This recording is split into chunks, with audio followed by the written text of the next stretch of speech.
Hello, everyone. Welcome to episode 2 of Fuller Files, the official podcast of the Syracuse Pulse. I'm Rocco Milo, the host of Fuller Files and broadcaster for the Syracuse Pulse. As you know, throughout the season, I'll be sitting down with Syracuse head coach Peter Fuller, as well as some members of the roster to keep you up to date with everything you need to know about the team. Joining me at this time is the man of the hour, the man, of course, behind the name of this show, Coach Peter Fuller, for the second time. Coach, thanks for joining us, for joining me today. And it's good to see you. Rocco. Thank you for having me, and I appreciate it. And it's always great to chat with you. Now let's get to it. I mean, so you just ended your 5-game stretch in 19 days to start the month of June. Yes. The results were the results. You went 0, 1, and 4 to be exact.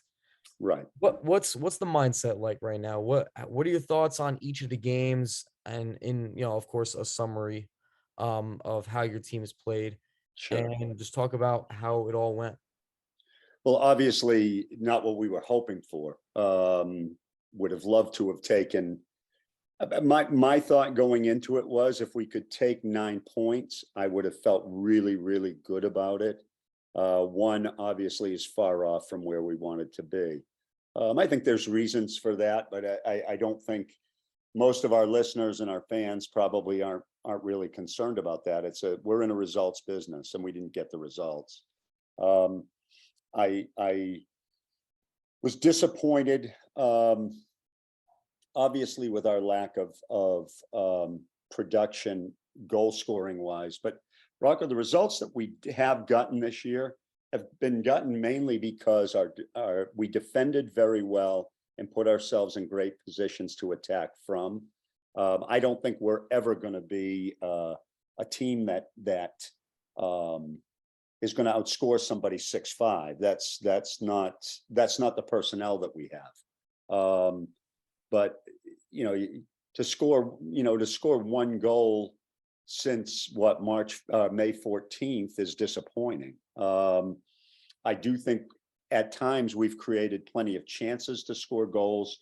The Chattanooga game there obviously was an exception to that. We were in the attacking third actually in that game 15 times on our own terms.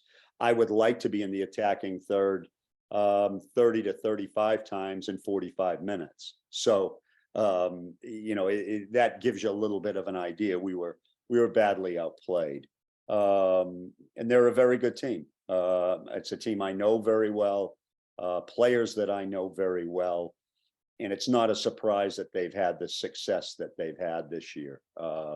That was something that was building at the end of last year, before they made some really good additions and have really taken off this year.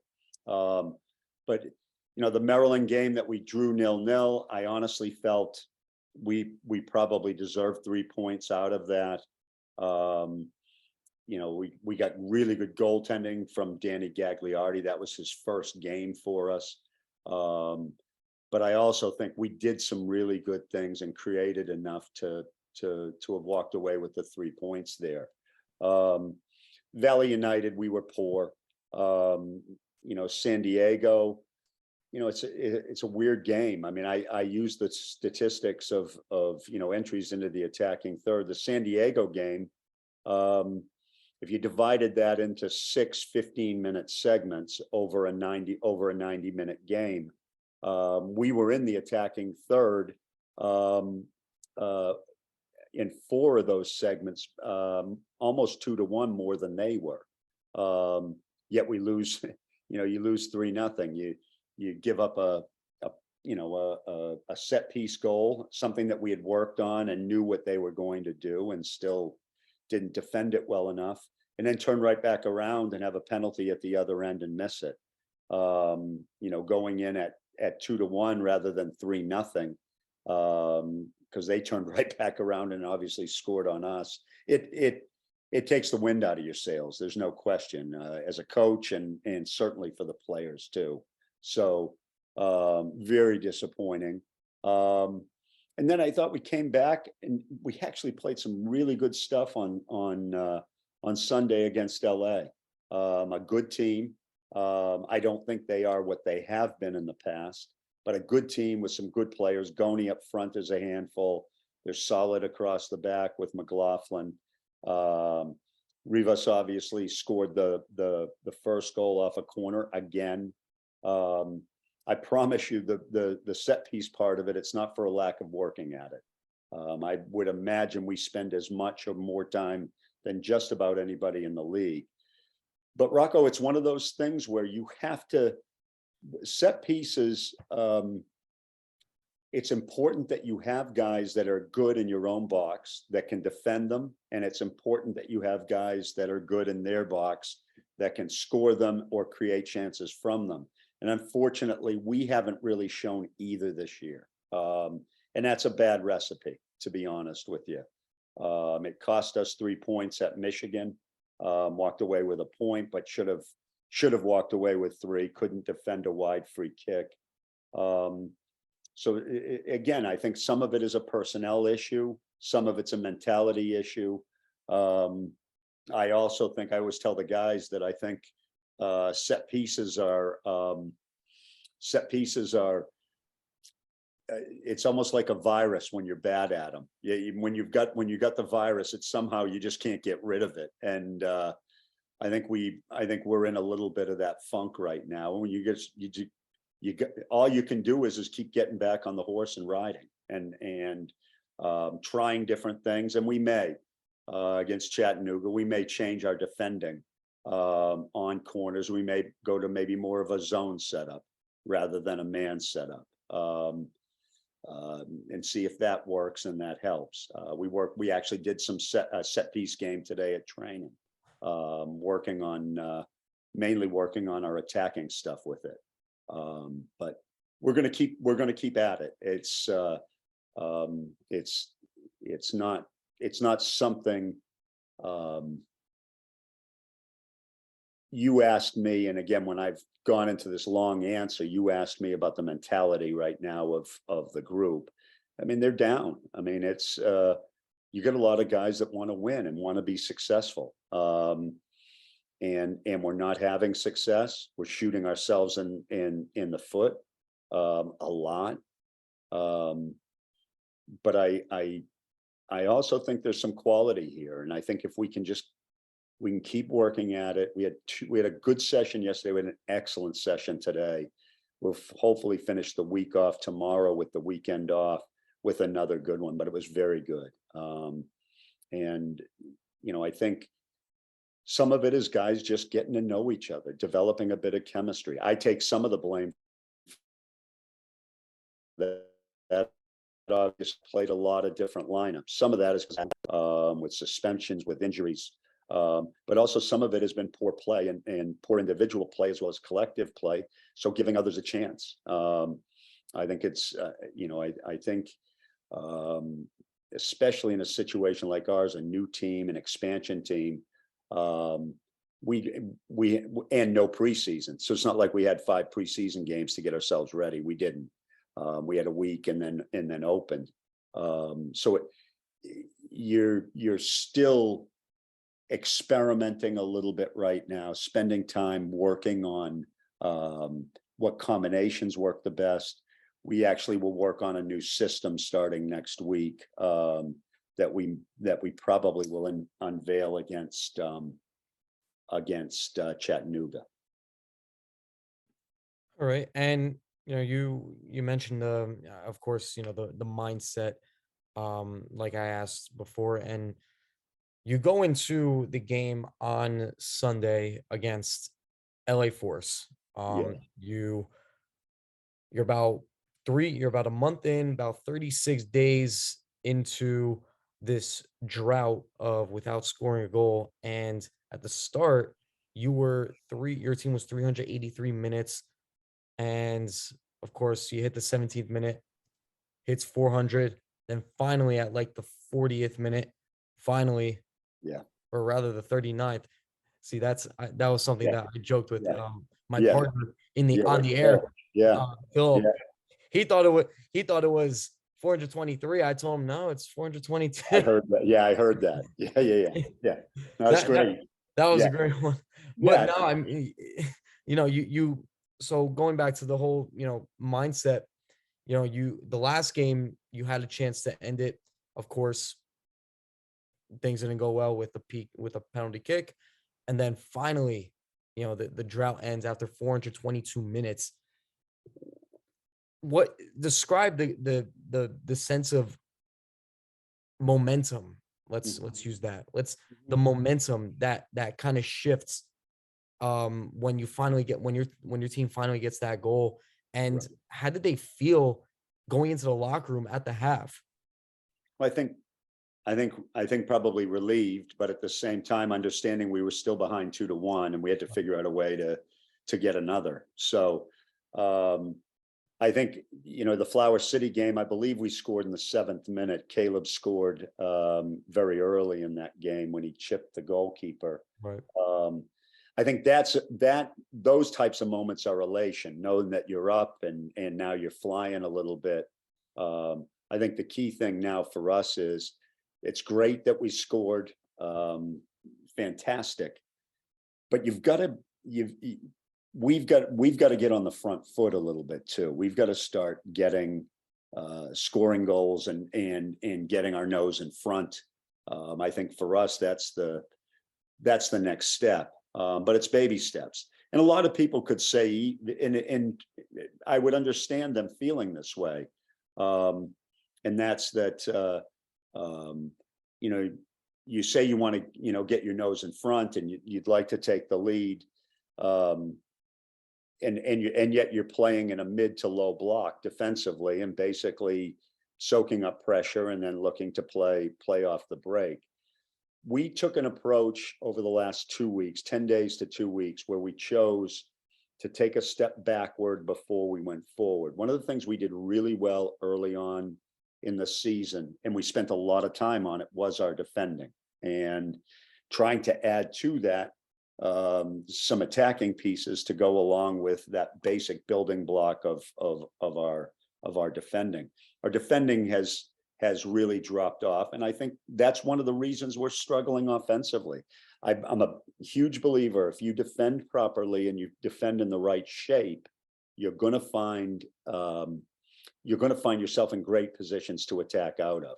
And we've allowed ourselves to get stretched all over the park, both in terms of width and in terms of particularly depth, and it's hurt us. Some of our starting positions defensively, all of that, which is one of the reasons I decided, let's back up, let's get this right before and then move forward in terms of some of the attacking pieces. So I get that,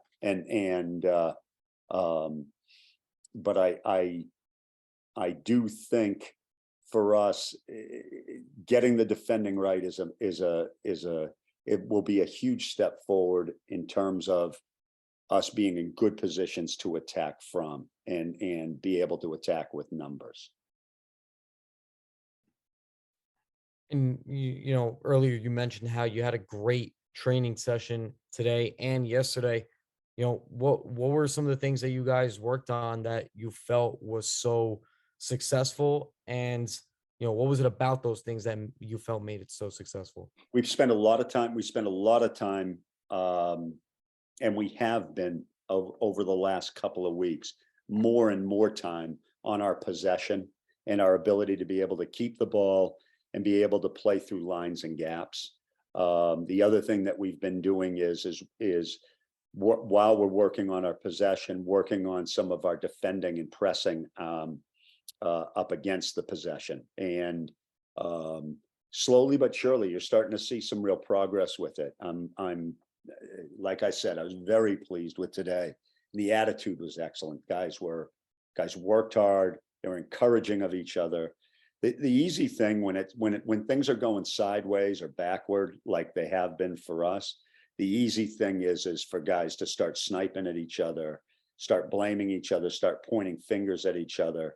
And other than very few exceptions, we haven't had a problem with that. Guys are taking the responsibility that it is up to them, and that everybody here is going to play better. So it's not In that sense, as a coach, I'm very pleased because I think then you're one step ahead. But we've been spending a lot of time on our ability to keep the ball, be able to get switches of play, which I think for us is a huge piece. Being able to get quick switches either through a back pass or through a long ball played from one channel to the other.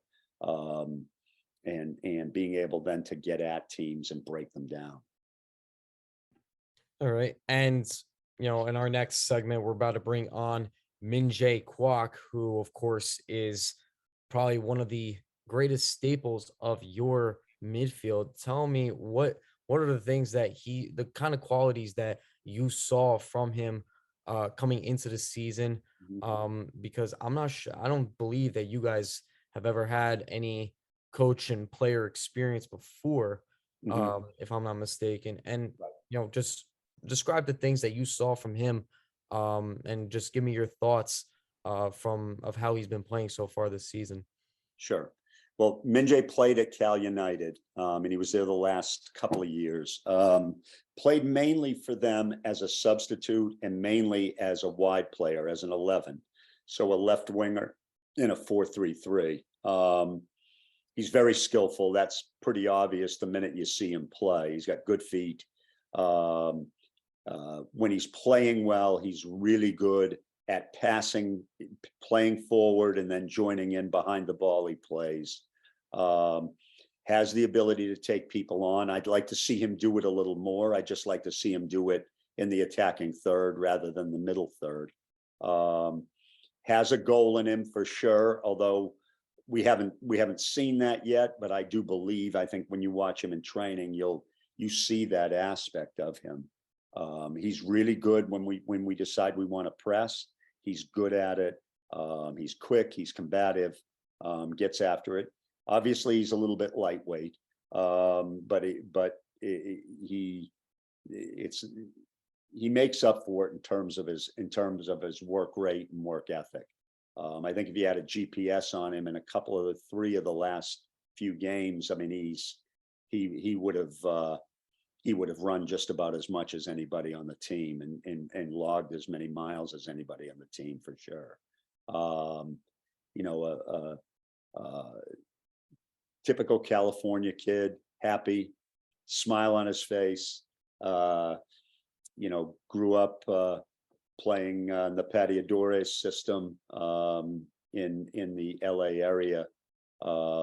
He's the one thing a lot of people don't realize, he had a stint actually in Croatia, actually, with a club there. Chose not to go to college, but to go to Croatia. So I think that helped him a lot. Obviously, the game in Croatia is very technical, very much about individual technique and skill. And I think he already had that, but I think that has taken him took him even a little bit further. But he's a very good player, and a better person. He's a really, really good kid, and he always wants to know what he can do better. Is always open to advice. He's quality. You need to ask him too about his friendship with Juan Louis when you talk to him today. Those two have become Mutt and Jeff on our team. So, he's done very well for us, and I expect more. I think there's his ceiling. I think he's way away from that. I think he's got a lot of ability that we haven't seen yet. Mutt and Jeff, Bonnie and Clyde, Ben and Jerry, you name it. You name it. I mean, there you go. Dumb and Dumber. I mean, you've got it. I mean, there it is. Yeah, I mean, just from watching the games up in the broadcast booth, and you could just tell, like, when they're on the field, you could tell that they have this sort of chemistry that's more than just on the field. They bring it off the field, and whatever they have off the field, they know how to bring it on the field and generate something with that. So do you think that adds some quality to the culture of the roster? It does, and it's interesting because last game they ended up playing in close proximity to each other in the LA game in the second half, and won, and they caused LA some big problems. Their right side. They finally had to take off the boy Kashani, the right back, because the two of them were just roasting him. And I think some of that chemistry, that natural chemistry, it comes from the fact they like each other and they have a good relationship and friendship. Well, with that being said, we're gonna make room for Minjae, Kwak, and Coach Fuller. I'm gonna have to ask if we're gonna switch it off to Minjae, but Good. in other words, that thanks in any case, thanks so much for your time today. Thanks for making episode number 2 happen. And I can't wait for episode number 3, just like I can't wait for episode number 4, and so on and so forth. Sounds great, Rocco. And listen, thanks for your time. Thanks for Phil's time after the game the other day. And also asked Minjae about his $160 haircut. So that ought to be a good conversation starter right there. All right. I'll see what I can fit in, but thanks so much. Take care. Thanks, Rocco. Welcome back to Fuller Files. Right now, I'm being joined by our first player appearance of the podcast, Minjae Kwak. Minjae, thanks so much for hopping on today. You're the first player on the roster to hop on the podcast, so congratulations on that. How are you doing? Good. I'm doing good. How are you? I'm doing good, man. I'm doing good. So, hey, Minjae, why don't we start with the basics? Tell us about yourself and your soccer journey and how you made your way to the Salt City. So I started playing soccer when I was 12. And then I joined my first club team. And then the year after, I joined Strikers Academy, played there for a year. And then went to Patti the West Academy for like 3-4 years, and went back to Strikers and signed my first professional contract in Croatia, first division in 2019 when I was like 18, 19, and then played there for half a season and came back to US. And last 2 years I was with the California United Strikers, and then this year I'm with Syracuse Pulse. And here you are with the Syracuse Pulse. Of course, it is a new team, brand new to NISA. Describe, your path, I should say, to the Syracuse Pulse. Describe signing day, everything that led up to it. What were you thinking? Like, what was going through your mind about joining the new club? Anything you knew about did you know anything about Syracuse at all? No, I didn't really know about Syracuse. So describe signing day with the Pulse and how that went for you, and all the emotions that went through you with just signing with the new club. Yeah, so I was with a couple of USL teams for preseason, and then I was waiting at home, and my friend Evan Waldrop hit me up about Syracuse Pulse, and he got Coach Fuller to talk to me. So I talked to Coach Fuller, and then I decided that I wanted to join this team. Yeah, I was gonna say we that name Evan Waldrop, that rings a bell. So I think we all know who he is. Yep. Tell us about your experience in the city of Syracuse and how you've been enjoying the city. I like it. I like it a lot. It's very nice. We, me and Juan, Evan, we like to go on walks. We like to go on lakes. We like to explore the city and stuff. And the weather is kind of weird sometimes. Sometimes it could be really hot, and sometimes it could be cold. But other than that, it's very nice. We all love it here. It's fun. Playing soccer with the boys. Soccer with the boy. And I think, not many people know about the bromance between you and Juan Louis, and now I'm hearing Evan Waldrep is in the mix. Now, explain your connection with all the teammates as a whole, and then of course, I guess you could tell us about your how you formed a good relationship with Juan Louis and of course Evan Waldrep. Yeah, I mean the team, we all like each other. The team is really nice. Everyone here is very nice.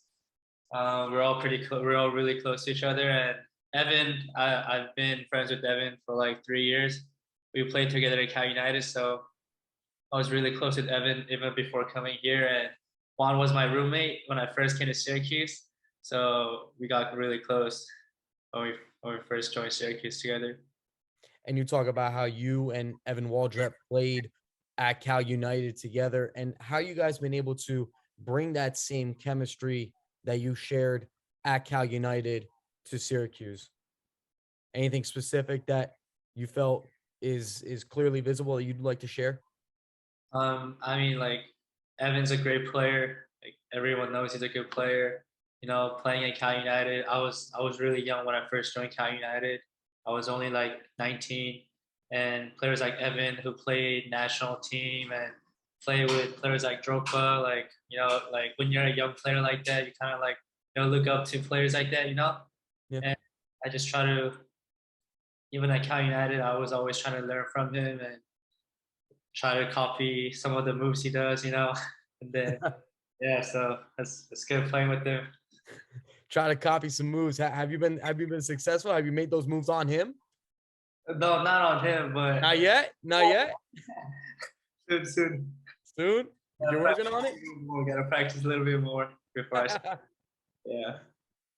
I'm gonna hold you to that statement. I'm gonna hold you to it. Once I see the moves that you make, the same moves that he's taught you, when you put them on him, I'm gonna hold you to it until I see those moves on him. I'm gonna hold you to it. I guess we're all gonna have to at this point. um, so I mean, what would you say your throughout the for the rest of the season now? Um, of course, there's still a long season ahead. What would you say your goals are for the rest of the season going forward, from a personal and of course as a team perspective? As a team, obviously we want to make it to the playoffs and try to win the playoffs. And personally, I want to get more goals and assists because last 10 games, it's been tough for me and for the team. So I just want to work as a team and try to do better. Get points, and then try to make playoffs. Yeah, And cool. I was gonna say, no, I was gonna continue. I'm good. I would just say that's the goal for the season. Yep, for sure, for sure. And one thing I wanted to touch up on real quick is just the kind of how you mentioned you came from playing first year in Croatia, um, and then you came back to the U.S. What are some things that you learned out overseas in Croatia that you feel you've been able to apply here in the U.S.? So I mean, it was my first professional team, and I was always playing with my like academy kids, like players my age, and from playing with players my age, going to playing overseas with grown men. They're a lot bigger, faster, quicker than me, and I just learned that I need to play quicker, and like I need to know what I want to do with the ball before I get it. Just like stuff like that. Yeah, I think that's what I learned playing in Croatia. Right. So you feel that, playing out in Croatia and seeing how your teammates were over there, how quick they were, how big they were, how much stronger they were, and how well they managed the ball. You felt that do you feel that that was a big step into your personal development? Yeah, I think so. I think it helped me a lot as a player, and yeah, yeah, it really helped me as a player. All right. Well, Minjae, congratulations again on being the first player on the roster to make an appearance on Fuller Files. And we can't wait to see what else you can do on the pitch. of course, and I'm gonna be waiting for those moves on Waldrop for sure. I wonder how Waldrop is gonna react to that. You know. You can probably laugh about it. Hey, can't wait to see it. But Minjae, thank you so much again for joining us, and good luck the rest of the way. Thank you for having me. Well, that's all for this episode, folks. Thanks for tuning into the second presentation of Fuller Files. Join us next time and be sure to tune in to 11sports.com to catch all the Syracuse Pulse action. Follow us on all social platforms, and we'll see you next time on Fuller Files.